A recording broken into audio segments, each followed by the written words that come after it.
Ali estava a minha querida terra, esperando que eu desse o primeiro passo para tocá-la. Já solto por eles, dei um passo e toquei na relva do campo. Dei outro.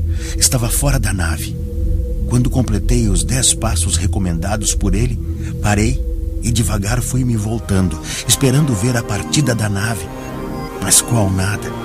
Ali não se encontrava mais nave alguma. Olhei para o horizonte com esperança de avistá-la. Também não vi nada.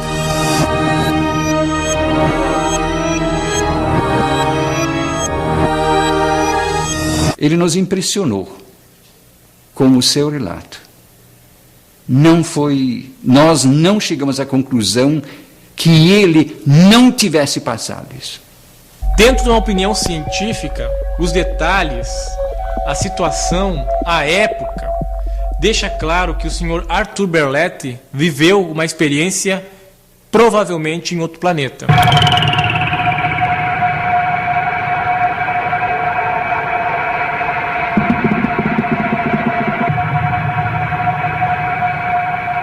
Mas ele ficou um eremita, alguém que se recolheu para o seu mundo. Até o pai, tanto que até o pai ficou quieto, não falou nada por um bom tempo, porque ele sabia que o pessoal não ia acreditar. Isso nos traz uma mensagem que existe no universo, né? E pode existir muito mais de pessoas já bem mais evoluídas do que nós. No entardecer de 14 de maio de 1958, a pacata vida do jovem Arthur Berletti, um tratorista da prefeitura da cidade de Sarandi, estaria para ser profundamente modificada. Naquele dia, Arthur iria viver uma experiência extraordinária. Estamos na estrada Natalino, que liga a esquina Natalino a Sarandi, num percurso de 18 quilômetros. Vinha eu de regresso do interior, já a caminho de Sarandi. E eram mais ou menos 19 horas.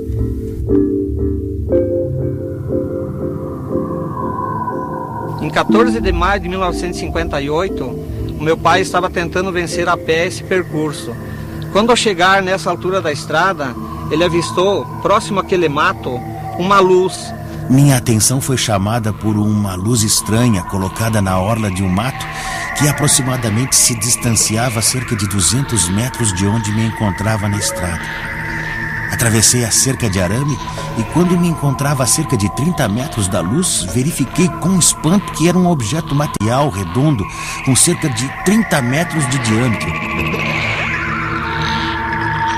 Ao chegar próximo, ele percebeu que era um objeto estranho em forma de 2 bandejas sobrepostas. Senti vontade de retroceder e fugir. Entretanto, dominando-me e procurando raciocinar em torno do que via, aproximei-me mais ainda, quando subitamente surgiram mais de 2 vultos e um fortíssimo jato de luz me foi atirado, fazendo-me perder os sentidos. Um tempo se passou, ele recuperou os sentidos e viu que se tratava de estar dentro de uma nave espacial. O objetivo desses seres não eram pegar seres humanos, né? Eram fazer experiência em plantações.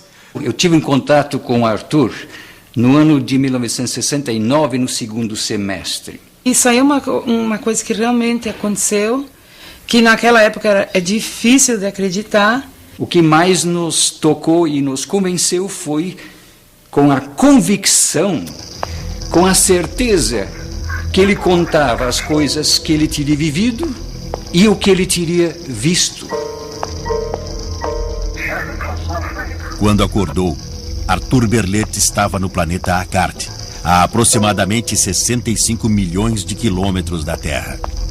A viagem até o planeta durou cerca de 38 horas.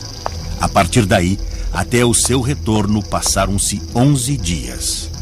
No planeta Akart, Arthur ficou a maior parte do tempo numa cidade com quase 90 milhões de habitantes. Segundo os seus relatos, os acartianos possuem o tipo físico muito semelhante ao do homem da Terra. Foi através do idioma alemão que ele conseguiu se comunicar com os extraterrestres. E ele só lembra que estava dentro do local completamente isolado, que via criaturas, pessoas muito semelhantes a nós, seres humanos. Ele ficou muito assustado, apreensivo, porque era um local completamente desconhecido do seu cotidiano, do seu dia a dia. E o pai sempre dizia, logo nós vamos ter contato direto com extraterrestres e tudo isso vai vir à tona.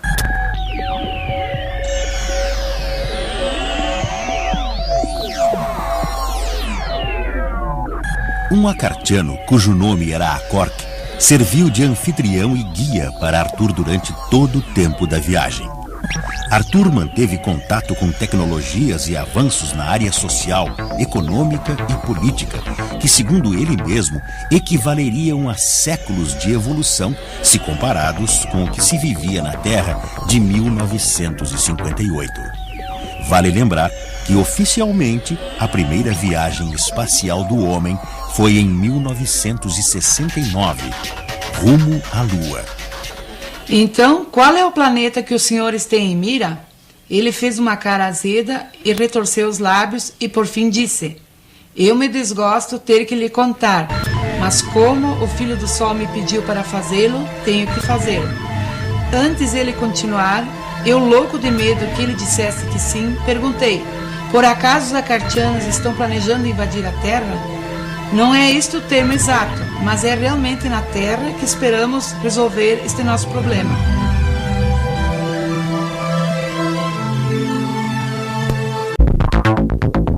O Sr. Berlet, ele menciona, escreve nos seus manuscritos que ele viu a Terra na cor azul. Nós só tomamos conhecimento cientificamente desse fato no dia 12 de abril de 1961, quando Yuri Gagarin, o soviético, sobrevoou pela primeira vez, o nosso espaço. Andou em torno da Terra e falou essa frase: a Terra é azul. Que se eles têm condições de vir até nós, é porque eles são um povo culto, um povo inteligente, um povo desenvolvido. Em diversos momentos, também em nosso diálogo, ele expressava sempre a saudade que ele tinha de voltar, a angústia de voltar. Ele relatava essas pessoas e aquele planeta como um planeta de muita paz. Após 11 dias, Arthur foi devolvido ao planeta Terra. Ele foi deixado muito perto do local da abdução, ou seja, do sequestro pelos alienígenas. Em casa, Arthur ficou isolado e trancado em seu quarto por dias, até que resolveu narrar a sua experiência para os seus familiares. Imediatamente, Arthur começou a escrever. Foram 422 páginas que se tornaram um livro, publicado em 1967. Com o surgimento do livro, a imprensa começou a discutir, trazer mais à tona esse assunto, Então as pessoas começaram a ver de outra maneira, de outro modo. Ufólogos vieram a Sarandi entrevistar, então isso foi caindo nos ouvidos da população. Nos dias que tinha lua, que tinha estrela, que era um dia claro, que tinha aquele céu assim, sabe, que aparece todas as estrelas do mundo. Esse dia, então, nós dizíamos assim: pai, vamos sentar lá na frente. E daí nós pedíamos: pai, como é que é lá em cima, pai? Daí o pai começava a explicar, e nós olhando para cima, olhando. Aí dali um pouco, daí o pai falava tanto, a gente se encantava tanto no que ele falava, que nós nem olhava mais para as estrelas. Aí nós virava de frente para ele e ficava lá assim, ó. Sabe, aquela história assim, com a boca aberta, prestando atenção assim, nos mínimos detalhes do que ele falava. Lá ele teria visto aparelhos parecidos com videofone, que nós conhecemos hoje, em pleno século XXI, E ele narrava um vidro a qual parecia um rosto de uma mulher, e o Acorc, que é o extraterrestre, que foi o mentor dele nesse planeta, explicou para ele que se tratava de um aparelho de comunicação comum no planeta Cart. O Sr. Arthur Berlet descreve que as naves nesse planeta, todas elas funcionavam com energia solar. Outro fato interessante é que ele fala que a metrópole, a cidade, Era uma cidade que tinha mais de 90 milhões de habitantes. E os prédios possuíam pequenas marquises onde pousavam as naves. Na história do Sr. Arthur Berlet tem muitos fatos científicos que ainda não foram esclarecidos, que a gente não tem ainda conhecimento total. E um desses fatos veio ao público agora no dia 18 de maio de 2003, quando a NASA fotografou do planeta Marte, através de uma sonda norte-americana, o planeta Terra. E a imagem que mostrou foi o centro sul-americano, ao Golfo do México e América do Norte.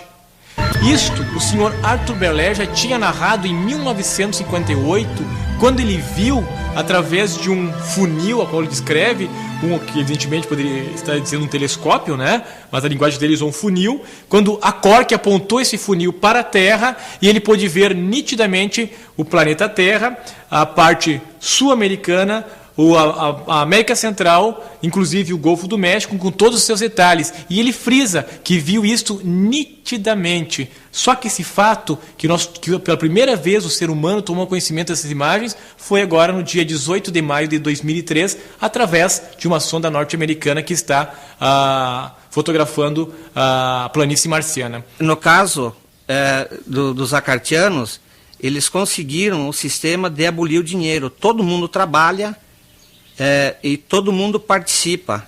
O curioso é que no livro dele, né, no original do livro dele, de 1967, ele pergunta para o Cork que dia e que horas são no planeta Terra. Aí o Cork pergunta para ele, mas em que ponto? Ele frisa, aonde eu saí, da minha pátria. É um governo único, uma religião única. E nesse momento a Cork pensa um minuto e diz, é dia 18 de maio de 1958. Né? Há exatos 45 anos, aquilo que um tratorista de prefeitura viu no interior de Sarandi, né, sem conhecimento, sem tecnologia nenhuma, através dessa narrativa da sua história em outro planeta, é o conhecimento que nós temos nos dias de hoje, passado por uma sonda norte-americana. Tudo isso vai vir à tona, entende? Então eu encaro como se ele tivesse sido um pioneiro, né?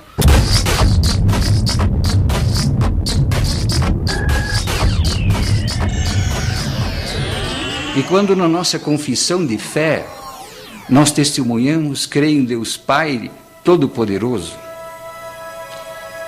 eu sempre imaginava que o nosso Deus seria muito pequeno se ele fosse um Deus só desse nosso mundo. E é por isso que ele me abriu a visão e eu diria, nós vamos descobrir realmente que o mundo vai além daquilo que nós enxergamos. Em 1958, havia na Terra umas poucas dezenas de bombas. Hoje, temos milhares delas prontas para disparar a qualquer momento. Em 1958, 1/10 da população da Terra passava fome. Hoje, 1/3 passa fome. Onde quer chegar o homem da Terra? Você sabe? Então responda, porque eu sei, mas não posso responder. Minha abdução ufológica por extraterrestres ocorreu na noite de 14 para 15 de dezembro de 1983, a mais ou menos uns 6 quilômetros da cidade de Chapecó, no estado de Santa Catarina. Eu devo ter ficado entre 10 e 11 horas no interior daquele objeto. Apareceu uma mulher de pequena estatura. Ela apresentou-se como sendo Kabbalah, mensageira do mundo de Agali, e que vinha em missão de paz. Ela me passou uma mensagem